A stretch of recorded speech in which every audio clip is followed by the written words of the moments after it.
Hi friends, అందరూ బాగున్నారా? అదేనండి, నిన్న మా లక్ష్మి డెలివరీ అయింది కదండి. మా లక్ష్మి జున్ను పాలు ఇచ్చిందండి. ఒక 1 లీటర్ వరకు ఇచ్చింది. అది నాటావు కదండి, అందుకని నాటావులు ఎక్కువ పాలు ఇవ్వవు, కానీ చాలా మంచిది జున్ను. 1 లీటర్ ఇచ్చిందండి. ఆ 1 లీటర్ని ఈ బాటిల్స్లో కొంచెం కొంచెం నింపి పెట్టానండి. ఈ బాటిల్స్ ఎవరైనా నా ఫ్రెండ్స్ అడిగిన వాళ్ళు చాలామంది అడుగుతూ ఉంటారండి, మీ ఆవు ఇంతే, మాకు జున్ను పాలు పంపించండి, జున్ను పాలు పంపించండి అని. అందుకోసం ఈ చిన్న చిన్న బాటిల్స్ నింపి పెట్టానండి. ఈ చిన్న బాటిల్స్ జత వేరే ఆవులు ఉన్నాయండి. ఆ ఆవుల పాలు ఒక 1 లీటర్ పాలు ఇచ్చి ఈ జున్ను పాలు ఇస్తానండి వాళ్ళకి. ఆవు జున్ను అందరికీ దొరకదండి.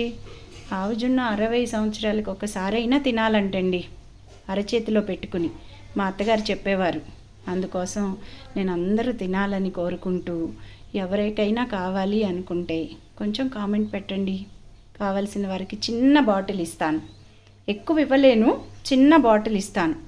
అది తిని నా ఛానల్ చూసిన వాళ్ళు అందరూ సబ్స్క్రైబ్ చేయండి, లైక్ కొట్టండి, బెల్ కొట్టండి, షేర్ చేయండి. Okay friends, bye.